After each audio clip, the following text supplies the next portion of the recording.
Hello, U.S. history students. This is the second part of Chapter 24, Section 3. We're going to talk about President Carter. We're going to talk about his domestic agenda. Okay, let's go for a little background again, right? What were some of the main issues President Carter inherited from President Ford? Think about it for a second, right? Boom, you got it. We have a problem of high gasoline prices, a problem of inflation, a problem of high unemployment as well, right? So, again, poor economy, struggling with oil prices, right? We also have a loss of faith in government, right? Due to the Vietnam War and people being lied to, due to Watergate, again, people being lied to, okay? So we're also going to show the 1976. Remember, Ford doesn't become president until 1974, the middle of 74. So he doesn't really have much time to actually even campaign. Excuse me, right? And already in 1976, and I feel bad for him because does he even really have a chance? Why doesn't he have a chance? Well, he's part of the Republican Party, and the Republican Party is the Watergate Party, right? Okay. In addition, right, the economy is not improving. Ford is trying, but again, just within 2 years, there's a lot of factors that President Ford cannot control. He can't control the price of oil. He can't control America's reliance on oil. Why? Because at this time in the 70s, only a few countries are majorly producing oil, most of those in the Middle East. America is definitely geared towards our whole economy, towards the use of oil, and that cannot change or be possible to change just within a couple of years, right? And he simply didn't even have enough time.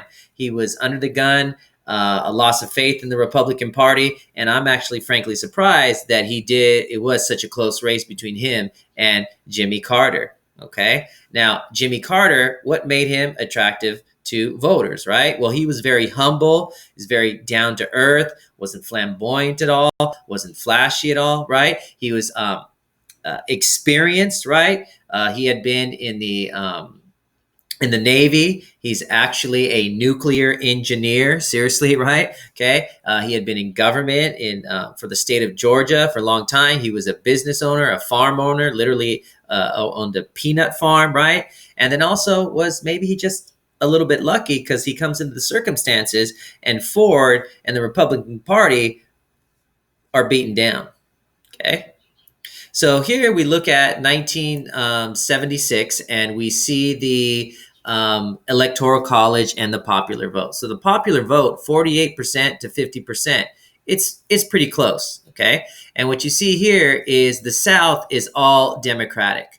So you remember Nixon had the Southern strategy and said, I'm going to get all of those conservative Democrats, right? Many of those who are against integration, right? Against integration, right? They still want to maintain segregation between blacks and whites. He said, well, I'm going to get them. Well, it doesn't look as if it really worked here, okay? Ronald Reagan also was able to get, I believe, one electoral vote. He is challenging Ford, and we know Ronald Reagan, right, was the governor of California, and this is a very unusual situation. Why? Because a sitting president who's running for office again, right, Ford is very rarely challenged by someone in their own department. And really what's happening is that Reagan is setting up for Just a sec. His run at president in 1980. Okay. Here we go with Carter's domestic agenda. Okay. Well, the number of manufacturing jobs is decreasing greatly. Why? Automation, right? Computer systems, robots, foreign competition, right? So many of these countries that were downtrodden after World War II have had a generation since then to basically stick to manufacturing, okay? Or grow their manufacturing capabilities, okay? So we have foreign competition, West Germany, Japan, South Korea, okay? It leads to higher unemployment. Many of these people are losing their jobs because now a robot does it, or robot combination with a computer, right? Or those jobs are being sent elsewhere, okay? The price of oil, we know, is increasing, okay? And we know that there's too much of a dependence and a reliance on oil. And again, that won't be solved very quickly. President Carter actually put in solar panels in the White House, and then when Reagan came in 1980, he had them pulled out. Interesting. Okay. So Carter struggles to pass energy laws due to powerful industry lobbyists, right? So he wants to pass these energy laws, which would definitely hurt the oil business and improve other businesses such as solar or wind or any other different type of energy source, right? But these oil lobbyists are coming in and basically telling the politicians, no, no, no, no, no. Okay. And Carter finds it very difficult to pass any laws which are going to hurt the oil industry. However, he is successful in helping to pass or signing into law the National Energy Act, right? It's a tax on inefficient cars, right? So basically, automobiles that do not get a certain amount of miles per gallon, right, that use up a tremendous amount of oil and produce a lot of pollution, right, there's going to be a heavier tax on them. So that gives car companies an incentive to provide for more efficient cars, okay? There's also tax credits, right? So when companies, corporations do their taxes, they'll save a tremendous amount of money if they develop alternative sources or somehow their business, they can still manufacture, but are going to use other types of energy instead of oil. Okay. So these are some of the incentives that the WIP, Win Inflation Now, right? The agenda for the goal, or the slogan for President Ford, why it didn't work. There weren't many incentives, but here we have some incentives, right? And some disincentives, right? You're going to get taxed if you use these inefficient cars, but you're going to receive huge tax benefits if you develop alternative sources. Now, moving to a different type of domestic agenda, we talk about civil rights.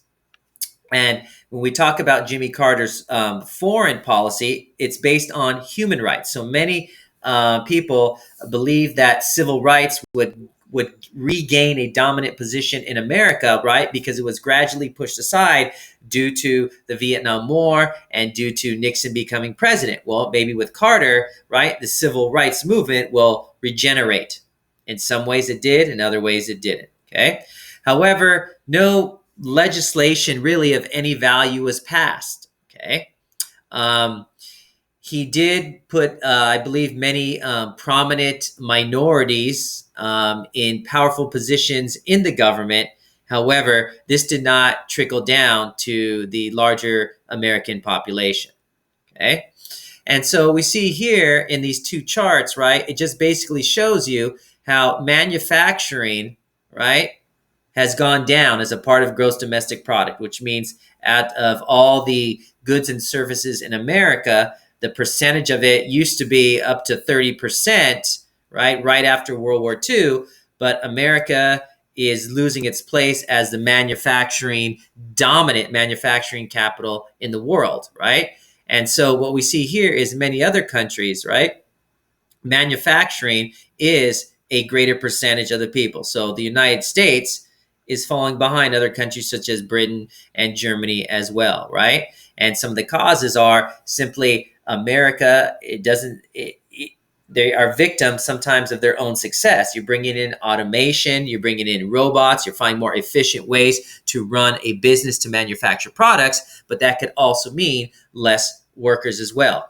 In addition, it's going to be cheaper to manufacture products because wages, healthcare, other benefits, and so on, it's much more expensive in the United States, and they'll be shipped abroad to many other countries in the world, right? As we know now, right, China literally has millions of factories, okay? Why? Because it is cheaper to make products over there, okay? What's the impact? The impact is many states that rely on manufacturing, such as Michigan, and then the city of Detroit, right, which is known for automobiles, right?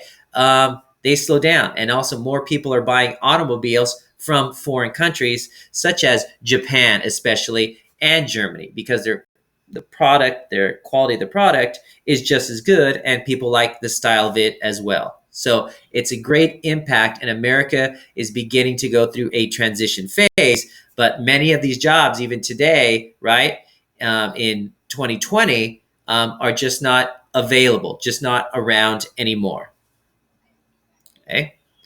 Well, the economic crisis can continue to worsen throughout Jimmy Carter's administration. Why? Gas prices continue to rise. Inflation continues to rise. Okay. And so Jimmy Carter does something which I think he really had good intentions, but it was a giant backfire to all different types of people, in terms of your income, in terms of your political viewpoints. The official term, or the official name, was the crisis of confidence speech. Okay, he wanted to build up America's confidence, but the reality is he seemed to do the exact opposite. The press nicknamed it the malaise speech. Malaise means something's wrong, but you can't really put your finger on it, right? Well, how come you don't have confidence? How come you don't have energy? You're in a malaise, like you just can't get out of this funk, right? You just can't find your mojo. You just can't find your momentum. And here's a couple of quotes. Our people are losing that faith, not only in government itself, but in the ability as citizens to serve as the ultimate rulers and shapers of our democracy. So here he says, people have lost faith in the government, right? Due to the mistakes in Vietnam, due to the Pentagon Papers, the My Lai massacre, and then obviously due to other incidents such as Watergate. And when you lose confidence in your leaders, you can also lose confidence in literally yourself, the people, the root of democracy. Okay? And here's where he kind of goes off and seems to blame everybody. Too many of us now tend to worship self-indulgence and consumption. Human identity is no longer defined by what one does, but by what one owns. So he's basically saying we are a consumer-driven society. And we know that, probably going all the way back to the 1920s, right? And that we worship self-indulgence. We worship basically what we want to get, how we look, what we want to buy, right? Consumption. It's not about our inner beliefs, our faith, our philosophy, our personalities, right? What is it about? It's about buying stuff. It's about the ability to earn income, buy stuff, and then show it off to people. That sounds pretty American to me, right? But really, he ends up insulting a lot of people who are struggling with everyday life, and millions of people are watching on TV, listening to the radio, or they pick up the newspaper and they read part of his speech and they say, I'm struggling to just pay rent. I don't have fancy cars. I don't live in a mansion. I don't have fancy clothes. My kids can barely eat. Gasoline is so expensive. I'm having difficulty finding a job. I can't get a loan. And you're telling me that like my priorities are all wrong, all whack. Okay? It really, really hurt him. Okay. So basically, let's wrap up Carter. Carter, similar to the end of Nixon and through Ford's 2 years of the presidency, are having difficulties adjusting to this change in the world, right? Moving away from a manufacturing type of sector, right?